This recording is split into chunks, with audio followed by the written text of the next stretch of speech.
En busca del maestro. Una experiencia real en la India. En el año 1984, angustiado por una serie de circunstancias personales, decidí realizar un viaje a la India, motivado por el deseo de encontrar la paz y el equilibrio que había perdido. Encontré a un maestro budista de meditación y durante 3 semanas practiqué, bajo su guía y cuidado, la técnica de Vipassana en un retiro, en el desierto de Rajasthan, al norte de la India. En esos 21 días me mantuve observando mis sensaciones corporales y mis procesos internos hasta alcanzar un cierto grado de maestría. Podía sentir y atestiguar las sensaciones de cada una de las partes de mi cuerpo, hasta en sus mínimos detalles. Aprendí a observarme a mí mismo, aceptando cualquier experiencia sin juicios o análisis intelectuales. En los últimos días de la práctica me había dedicado a recorrer mi memoria. La observación constante de mis sensaciones corporales había incrementado la fuerza de mi concentración y me había purificado. Recorría mi cuerpo y al mismo tiempo me planteaba las preguntas más inverosímiles. ¿Qué había hecho la mañana del 8 de octubre de 1962? ¿O qué soñé la noche del 10 de diciembre de 1952 entre las 2 y las 4 de la mañana? Bastaba plantear las preguntas para que las respuestas aparecieran en mi mente con una exactitud asombrosa y un lujo de detalles que no dejaban de impresionarme. No tenía duda alguna acerca de la veracidad de las imágenes que recordaba, ni de su coincidencia con las fechas y aun las horas de los eventos. Podía evocarlo todo, desde los colores, las ropas y entornos, y aun los textos de los libros que estaba leyendo en tal o cual fecha. El procedimiento de meditación había logrado abrir todo el acceso de mis archivos mnémicos y pude constatar en mí mismo que nada de lo que vivimos o aprendemos, decimos o leímos se pierde. Todo se encuentra allí, esperando ser evocado. La memoria es total, la dificultad es su recuperación, pero no su almacenaje. Desde luego que un mismo recuerdo podía ser evocado desde diferentes ángulos. Por ejemplo, podía verme cuando era niño, en la escuela, desde distintas zonas del salón de clase.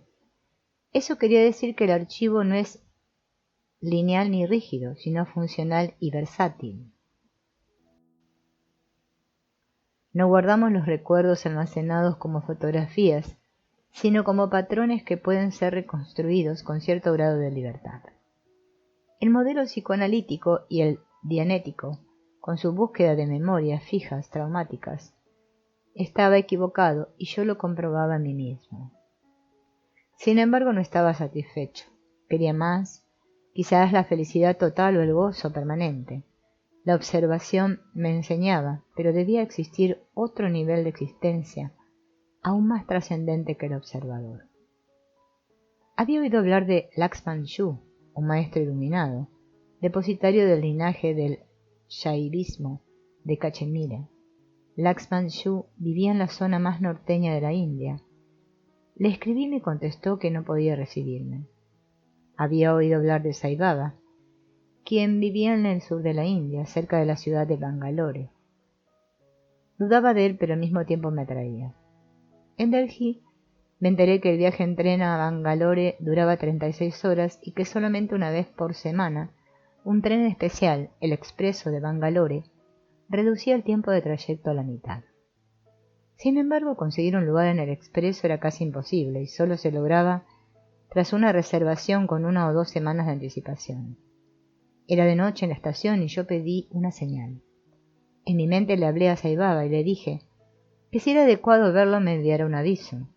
En ese instante la luz eléctrica de toda la estación se apagó. Me asombré, pero lo juzgué como una coincidencia. Volví a pedir una señal y en ese momento volvió la luz. Me acerqué a la taquilla. El expreso salía al día siguiente.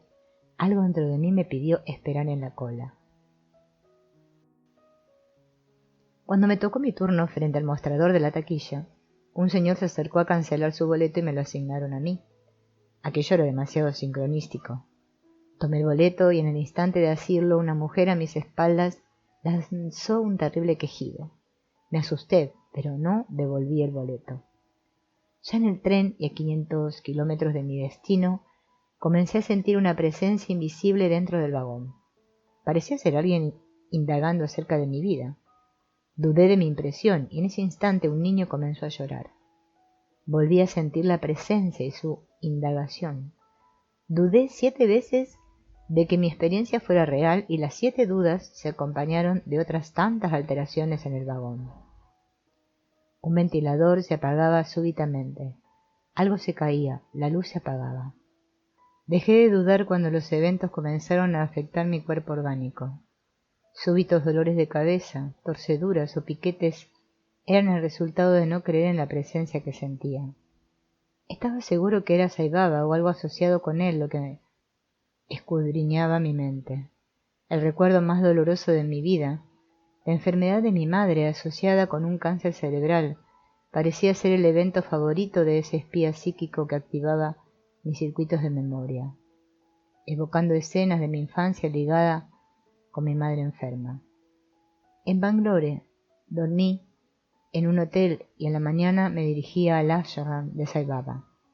Me encontré con sus adeptos esperándolo sentados debajo de un gran toldo. Hablaban acerca de los milagros de su maestro y alababan su inmenso poder. Yo ya había experimentado algunos efectos de este último y también esperaba su aparición. De pronto, 2 sucesos simultáneos capturaron mi atención, uno a mi izquierda y el otro a mi derecha. Oí como alguien en la primera dirección platicaba acerca de lo que más me interesaba, las cuevas y los lugares en los que habían meditado los más excelsos maestros de la India, Vivekananda, Ramana Krishna, Ramana Maharshi. Pero lo que sucedía a mi derecha me atrapó. Un muchacho permanecía sentado pasivamente, mientras su cara denotaba una total ausencia de expresión. Pero lo que era verdaderamente horripilante era su cabeza, rapado y con una enorme cicatriz, seguramente hecha por un neurocirujano. Su cráneo solo existía del lado derecho. Del lado izquierdo, una hendidura aterradora era todo lo que había quedado de su hemisferio izquierdo. Prácticamente solo vivía con la mitad derecha de su cabeza, estando la izquierda ausente. Lo vi en medio de una taquicardia feroz y no pude contener un dolor que me subió desde los intestinos y se anidó en mi frente.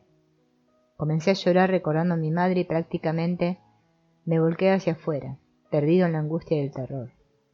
Me había quedado sin defensas y por el rabillo del ojo vi un Rolls Royce, último modelo, penetrando al patio donde nos encontrábamos. Dentro del lujoso automóvil se encontraba Sai Baba, el que descendió del mismo y se empezó a acercar a nosotros. 10 segundos antes de que nos alcanzara, el muchacho a mi izquierda tocó mi hombro, haciéndome voltear en su dirección. Era rubio, con el pelo largo y su barba dorada y sus ojos claros me hicieron recordar a Cristo. Me dijo: «Ve al Arunachala, la montaña del resplandor perpetuo, en el pueblo de Tiruvannamalai. Busca la cueva de Ramana Maharshi y medita en ella». Cuando terminó de hablar, Sai Baba se colocó a mi lado e hizo un ademán extraño con su brazo, como si hubiera querido recoger algo que rodeaba mi cuerpo. Después de ese movimiento se alejó y yo me quedé inmóvil. Recorrí mi interior y lo sentí vacío. Había una especie de hueco que antes ocupaba mi alma, pero ahora nada. La sensación era la de haber sido robado, violado o chupado. Me alejé de allí casi a rastras. Mientras tanto, Sai Baba se había sentado en una silla y como un director de orquesta animaba a la gente a cantar. Me fijé en sus movimientos y noté en ellos desgano y aburrimiento. Durante 6 días asistí a ese darshan con Sai Baba. Seguía sintiéndome vacío y la única frase que persistía en mi mente era la que había oído de labios del muchacho rubio y barbado: «Ve a la Arunachala, la cueva de Ramana Maharshi». Algo, sin embargo, comenzó a llenar mi vacío. Era una alegría extraña, que no era mía, una especie de sustituto de mi propio ser, luminoso, pero no mío, como el efecto de una droga exótica. Me gustaba y me disgustaba al mismo tiempo. Fuera de eso, no tenía ganas de hacer nada, pensar, hablar, ni siquiera caminar. Solo esa sensación, el pensamiento de Arunachala y la necesidad de ver a Sai Baba persistían en mi interior. Al séptimo día, algo me dijo que debía irme. La última luz de mi propio ser estaba a punto de extinguirse, sustituida por otra luz que no era mía. Luché toda la mañana y en un esfuerzo que casi me hizo desvanecer, compré un boleto para Tiruvannamalai y me monté en un camión candente y repleto, después de haber descansado en un parque acostado sobre la hierba. El camión echó a andar y yo, vacío y sin pensamiento, me incliné sobre un costado, aferrado a mi asiento. De pronto, la sensación de vacío cambió por completo. Sin que mediara entre ella y el anterior estado de apatía y desgano, ningún pensamiento o tiempo. Fue como un golpe súbito de energía. Busqué qué o quién lo había provocado, y al asomarme a la ventana del camión vi pasar un Mercedes-Benz blanco con Saibaba dentro. 1 o 2 veces al año viajaba hacia Bombay, y el súbito cambio emocional y de vitalidad asociado con su cercanía me dejó atónito. 10 segundos después volví a mi estado de vacío y apatía. A las 4 de la mañana tomé una rickshaw en Tiruvannamalai. El conductor de la bicicleta, que jalaba mi pequeño asiento, se dirigió al ashram de Ramana Maharshi y me depositó en la entrada del mismo. Prácticamente me caí desfallecido sobre las escaleras y traté de dormir sin éxito. A las 7 de la mañana intenté hacer yoga y conseguí 2 o 3 posturas que me devolvieron algo de energía. A las 10 de la mañana, y después de 2 horas de ascensión, llegué a la cueva de Ramana Maharshi. Él había permanecido meditando en su interior más de 20 años. Su cuidador, un hindú delgado, sereno y totalmente desnudo, con excepción de un pequeño taparrabos, me invitó a entrar después de ofrecerme un fruto vegetal en forma de flor y con una textura y colores similares a los de la piel de los tigres. Estuve en el interior de la cueva meditando, observando mi cuerpo con el ojo de mi mente, sintiendo sus sensaciones, y al cabo de varias horas comencé a sentir una vitalidad, entereza y alegría, primero débil y después más intensa, llenando mi interior. Ya no era como una droga o un sustituto de mí mismo lo que me habitaba, sino que era yo mismo entero y propio el que lo hacía. Me mantuve en el ashram durante 3 días en continua meditación y caminando alrededor de la montaña del resplandor perpetuo. La montaña y su nombre eran sinónimos. En la noche, aquella mole gigantesca literalmente brillaba como alumbrada desde adentro. Eso mismo sentía yo, y me prometí jamás buscar en el exterior o en ser humano alguno lo que debía encontrar dentro de mí. Al tercer día me comencé a vivir en existencia pura. No había historia ni pasado en mí, no había nombre ni profesión en mí, no había país ni ciudad que fueran míos.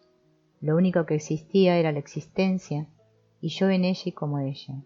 Era una especie de vacío interior, pero habitado por la luz de la vida sin dueño alguno.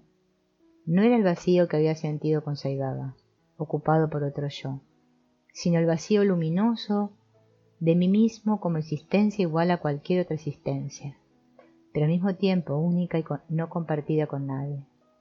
Era yo en mí mismo, en ausencia de ego e identidad concreta. Le di gracias a Dios por haber podido rescatar mi alma y me despedí del ashram de Ramana Maharshi. Recuerdo todo esto ahora que lo escribo 6 años después de haberlo vivido.